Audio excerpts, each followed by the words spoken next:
विश्वेश्वराय महादेवाय त्र्यम्बकाय त्रिपुरान्तकाय त्रिकालाग्निकालाय कालाग्निरुद्राय नीलकण्ठाय मृत्युञ्जयाय सर्वेश्वराय सदाशिवाय श्रीमन्महादेवाय नमः।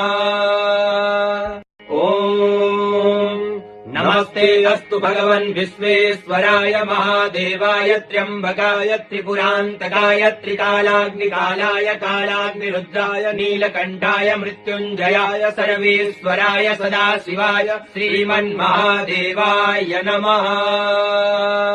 ॐ नमस्ते अस्तु भगवन् विश्वेश्वराय महादेवाय त्र्यम्बकाय त्रिपुरान्तकाय त्रिकालाग्निकालाय कालाग्निरुद्राय नीलकण्ठाय मृत्युञ्जयाय सर्वेश्वराय सदाशिवाय श्रीमन्महादेवाय नमः। ॐ